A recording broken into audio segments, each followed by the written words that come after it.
할렐루야. 3월 1일 화요일 새벽 기도를 시작하도록 하겠습니다. 사도신경으로 우리의 신앙을 고백하시겠습니다. 나는 전능하신 아버지 하나님 천지의 창조주를 믿습니다. 나는 그의 유일하신 아들 우리 주 예수 그리스도를 믿습니다.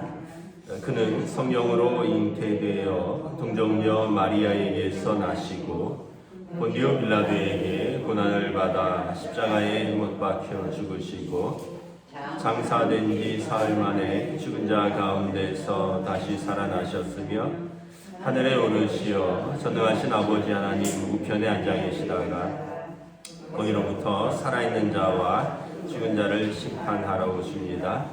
나는 성령을 믿으며 거룩한 공교회와 성도의 교제와 죄를 용서받는 것과 몸의 부활과 영생을 믿습니다. 아멘.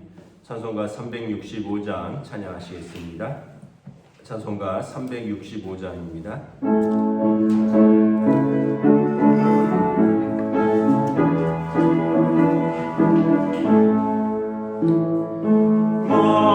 마음속에 근심 있는 사람 주 예수 앞에 아뢰어라. 슬픈 마음 있을 때라도 주 예수께 아뢰라. 주 예수 앞에 아뢰어라. 주의 친구니 무엇이나 근심하지 말고 주 예수께 아뢰라. 눈물 나며 깊은 한숨 쉴 때 주 예수 앞에 아뢰어라. 은밀한 죄 내게 있더라도 주 예수께 아뢰라. 주 예수 앞에 아뢰어라. 주의 친구니 무엇이나 근심하지 말고 주 예수께 아뢰라. 괴로움과 두려움 있을 때에 주 예수 앞에 아뢰어라. 내일을 염려하지 말고 주 예수께 아뢰라. 주 예수 앞에 아뢰어라. 주의 친구니 무엇이나 근심하지 말고 주 예수께 아뢰라. 주그 앞에 겁을 내는 자여 주 예수 앞에 아뢰어라. 하늘 나라 바라보는 자여 주 예수께 아뢰라. 주 예수 앞에 아뢰어라. 주의 친구니 무엇이나 근심하지 말고 주 예수께 아뢰라. 아멘. 오늘 우리 주신 하나님 말씀은 신약 성경 누가복음 18장 1절부터 8절까지 말씀입니다.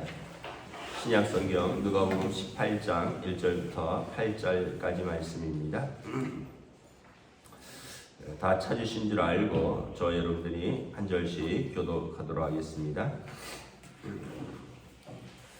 예수께서 그들에게 항상 기도하고 낙심하지 말아야 할 것을 비유로 말씀하여 이르시되 어떤 도시에 하나님을 두려워하지 않고 사람을 무시하는 한 재판장이 있는데 그 도시에 한 과부가 있어 자주 그에게 가서 내 원수에 대한 나의 원한을 풀어주소서 하되 그가 얼마 동안 듣지 아니하다가 그의 속으로 생각하되 내가 하나님을 두려워하지 않고 사람을 무시하니 이 과부가 나를 번거롭게 하니 내가 그 원한을 풀어주리라. 그렇지 않으면 늘 와서 나를 괴롭게 하리라 하였느니라. 주께서 또 이르시되 불의한 재판장이 말한 것을 들으라. 하물며 하나님께서 그 밤낮 부르짖는 택하신 자들의 원한을 풀어주지 아니하겠느냐. 그들에게 오래 참으시겠느냐. 내가 너희에게 이르노니 속히 그 원한을 풀어주시리라. 그러나 인자가 올 때에 세상에서 믿음을 보겠느냐 하시니라. 아멘. 할렐루야. 네, 오늘 또 새날이 시작되었습니다. 주님 주시는 은혜와 평강이 가득하기를 축복합니다. 오늘 또 3.1절이죠. 우리가 또 3.1운동, 1919년에 일어난 3.1운동을 생각하면서 또 요즘 우크라이나 전쟁을 생각하면서 나라 사랑, 또 우리 나라의 완전한 자주 독립이 얼마나 귀한가, 또 나라를 사랑하는 마음들을 우리가 가져야 할 것입니다. 오늘 말씀에 보면 항상 기도하고 낙심하지 말아야 할 것을 비유로 말씀하신다. 예수님 말씀하시죠. 주제는 항상 기도하고 낙심하지 말아라. 그러니까 기도하되 낙심하지 말고 또 열심히 끈질기게 기도하라는 말씀이죠. 이 주제가 이제 좀 딱딱할 것 같으니까 비유로 말씀을 하십니다. 비유는 뭐냐면 파라볼레라는 단어인데 옆에 나란히 두고 비교하여 보다 이런 뜻입니다. 그래서 우리가 두 개를 나란히 두면 이제 비교하기가 쉽잖아요. 그래서 이야기를 통해서 항상 기도하되 낙심하지 말고 끈질기게 기도할 것을 이 이야기를 통해서 이제 좀 재미있고 생생하게 들려주시는 거죠. 어떤 도시에 하나님도 두려워하지 않고 또 사람은 무시하는 한 재판장이 있다라고 시작을 합니다. 재판장은 어떤 사람입니까? 법을 가지고 판단하는 사람이죠. 형사 사건이 있으면 그 사람이 죄를 지었는지 안 지었는지 판단하고, 민사 사건이 있으면 또 어떤 부분에 있어서 이해관계를 조정하고 법으로 판단하는, 그래서 재판장의 가장 큰 덕목은 좌로나 우로나 치우치지 않고 공정하고 정의로운 겁니다. 그런데 이 재판장은 하나님도 두려워하지 않고 사람은 무시한다라는 거죠. 사람을 무시한다는 것은 가난하고 힘없는 사람 이야기는 귀 기울여 듣지 않고, 또 힘이 있고 돈이 있고 또 자기랑 친분 있는 사람 이야기는 귀 기울여 들어준다는 거죠. 그러면 재판장이, 여러분 성경에 보면 가난하다고 또 편벽되이 두호하지 말고 이런 표현이 있습니다. 가난한 사람이라고 해서 더 들을 필요도 없다라는 것입니다. 또 부자라고 팔을 안으로 굽어서도 안 된다. 성경은 분명하게 말씀하고 있습니다. 그러니까 재판장은 공정하게 재판만 하면 되는 것입니다.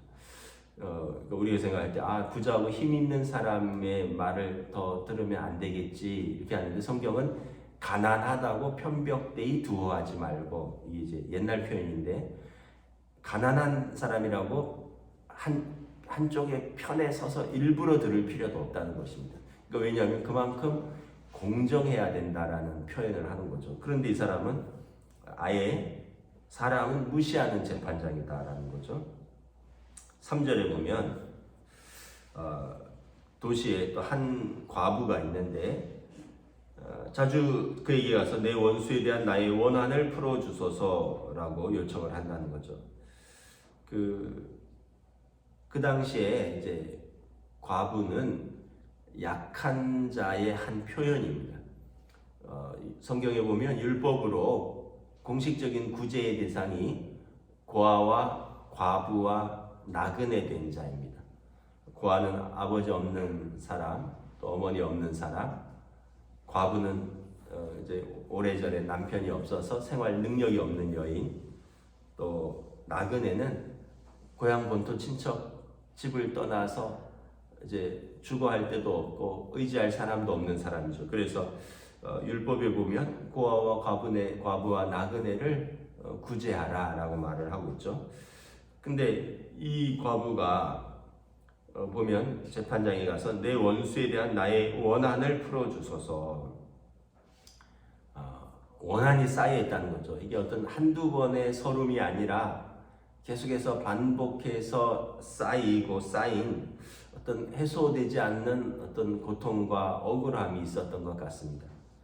아마 어떤 사람들이 이렇게 법적인 그 당시는 가부장적 사회니까 남편이 없으면 법적인 보호자가 없는 것이고 또 그래서 그녀를 어떤 형편이든지 억울하게 했던 것 같습니다. 그래서 재판장이 호소를 하는데 4절에 보면 그가 얼마 동안 듣지 않다가 당연히 사람을 무시하고 하나님도 두려워하지 않으니까 이 억울한 과부의 재판을 귀 기울여 듣지 않는 것이죠. 그런데 보면 계속 찾아왔던 것 같아요. 그래서 4절에 보면 내가 속으로 생각하기를 내가 하나님도 두려워하지 않고 사람도 무시하는 사람인데 5절에 이 과부가 나를 번거롭게 하니 내가 그 원한을 들어줘야 되겠구나. 그렇지 않으면 늘 와서 나를 괴롭게 하리라. 아마 요즘으로 말하면 1인 시위를 했던 것 같아요. 아니면 여러분 1인 시위 하시는 거 보셨나요? 어디 법원이나 또 어떤 회사 같은 데 가서 1인 시위는 신고나 허가를 받지 않고도 할 수 있습니다. 이 2명 이상 시위면 신고하고 허가를 받고 해야 되는데 1인 시위는 그냥 신고나 허가가 필요 없이 할 수 있어요. 그래서 법원이나 어떤 또 억울한 일이 있으면 그런 단체 앞에 가면 어떤 사람들이 이렇게 피켓 들고 시위하잖아요. 그럼 지나간 사람들이 보고 근데 아침에도 가도 있고 저녁에 가도 있고 출근할 때 그 사람 보라고 들고 서 있고 퇴근할 때 보라고 들고 서 있고 또 근무 중일 때도 창가 밑에서 그거 들고 소리 지르고 있고 그래서 사람들이 이제 다 아는 거죠. 그러면서 이 사람이 이거 내가 사람 말 안 듣는데 이 여자는 정말 독하구나. 진짜 귀찮아서라도 끝내줘야겠다. 들어줘야겠다. 이런 마음을 가졌다는 거죠. 여러분 한번 생각을 해보세요. 어떤 사람이 나한테 억울한 일이 있다 생각해서 아침에도 이걸 들고 서 있고 저녁에도 이걸 들고 서 있고 여러분들 집 앞에 이걸 들고 누구 서 있으면서 날 억울하게 한 누구는 똑바로 보아라, 똑바로 바로 잡아라 이러면서 여러분들 지나갈 때 이거 들고 따라다니고 이러면 얼마나 힘들겠습니까? 그러니까 대충 들어줘야겠다 이런 마음이 들었다는 거예요. 그래서 이 불의한 재판장이 내가 그 원한을 풀어주리라. 그렇지 않으면 늘 와서 나를 괴롭게 하리라. 비유라 그랬습니다. 무슨 말이냐면 항상 기도하고 낙심하지 말고 끝까지 기도해야 할 것을 비유를 들어서 알아듣기 쉽고 생생하게 설명하는 거라 그랬죠. 하물며 7절에 보면 불의한 재판장도 억울한 과부의 원한을 번거로워서라도 들어주는데 하물며 공의의 하나님께서 사랑의 아버지께서 그 사랑하는 자녀의 억울하고 또는 끈질기게 기도하는 것을 듣지 않겠느냐라는 것입니다. 네, 우리가 여기서 항상 기도하고 낙심하지 말아야 할 것은 기도의 자세입니다. 기도의 자세. 중요한 것은 기도의 내용이에요. 기도의 내용. 기도의 내용은 무엇입니까? 야고보서에 보면 사람이 자기 정욕을 위하여, 자기 욕심을 위하여 기도하는 것은 하나님께서 하나님의 뜻을 이루지 못한다라고 말씀합니다. 또 기도하고 의심하는 것은 바람에 흔들리는 배와 같아. 그러면서 이 정욕대로, 자기 욕심 때문에 구하는 기도, 또 기도하면서도 믿음 없이 의심하면서 하는 기도는 응답받기가 쉽지 않다라는 거죠. 응답받기가 어려운 거죠. 예를 들어서 여러분 가끔 드리는 말씀이지만 로또 1등 맞게 해주세요. 이거 밤낮 기도해서 하나님이 응답하실까요? 그건 내 욕심이죠. 하나님은 우리로 하여금 수고하고 땀 흘려 일해서 우리가 먹고 살기를 원하시지 뭐 벼락부자 돼서 뭐 복권 터지고 뭐 이런 걸로 우리 삶이 바뀌기를 원하지 않습니다. 그렇게 바뀌었다고 해서 그 사람이 믿음으로 살 리도 없고요. 그렇게 바뀐다고 해서 그 사람의 삶이 뭐 성실하고 또 충성스러운 삶이 될 리도 없습니다. 오히려 그렇게 여러분 그 신문 뉴스에 보면 복권 맞았던 사람이 뭐 몇 년 후에 다시 뭐 거지가 됐다 이런 내용들 보시잖아요. 허랑방탕하게 살고 뭐 사기 당하고 직장 그만두고 그러면서 오히려 더 삶이 망가질 수도 있는 거죠. 하나님은 우리 하나님은 공의의 하나님이지 우리에게 그런 걸 요구하지 않으십니다. 여러분들 부모님이 자녀들이 있는데 여러분들의 자녀들이 또는 저도 부모로서 우리 아들이 복권 맞아서 평생 일 안 하고 복권 맞은 돈으로 놀고 먹으면서 살기를 원치 않습니다.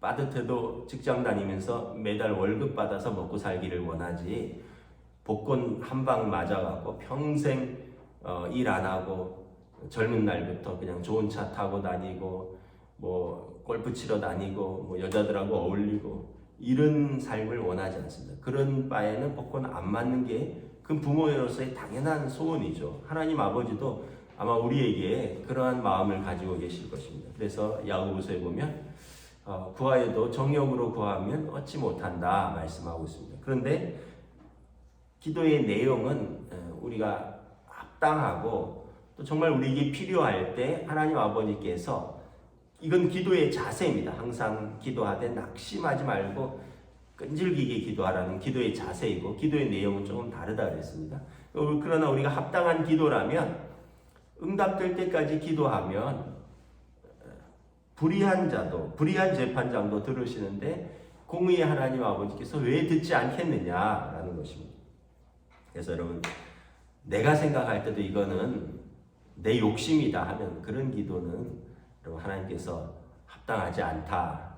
근데 내가 생각할 때 이거는 정말 꼭 필요한 기도이다. 그러면 하나님과 씨름해 보는 거예요.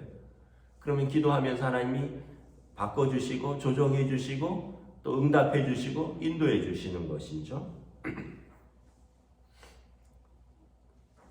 제가 전에 그 부목사로 있던 교회에서 그 한 청년이 있었는데 이 청년이 군에 있을 때 연애를 해서 해군 장교였는데 포항에 근무하면서 연애를 해서 제대하면서 결혼을 했어요. 27살에 결혼을 했어요. 남편은 27이고 아내는 한 24쯤 됐을 겁니다. 그런데 27, 24이면 이게 뭔가 마음이 최상의 컨디션이잖아요. 근데 애가 안 생기는 거예요. 제가 그 교회에 5년 있다 떠났는데 5년 동안 애가 안 생기는 거예요. 좋다는 병원, 뭐 한의원, 뭐 약 왜 안 먹어봤겠어요. 근데 안 생겨요. 근데 제가 가기 전에 이렇게 교회를 떠나기 전에 이렇게 보니까 이 부부가 이제 30 막 넘었죠. 결혼한 지 한 5년쯤 됐으니까 금요 심야 철야 기도를 나오더라고요. 여러분 30쯤 되는 남자가 직장 생활하고 야근하고 또 뭐 놀고 피곤해서 금요 심야에 나오기가 쉽지 않습니다. 여러분 금요 심야 하면은 뭐 어른들이나 나오시지 권사님들이나 나오시지 30쯤 되는 그 젊은 부부가 나오겠습니까? 근데 이 부부는 이제 절박한 것인 거죠. 제가 볼 때는 열심히 기도하는구나. 그리고 나서 잊어버렸어요. 잊어버리고 저는 교회를 떠났으니까.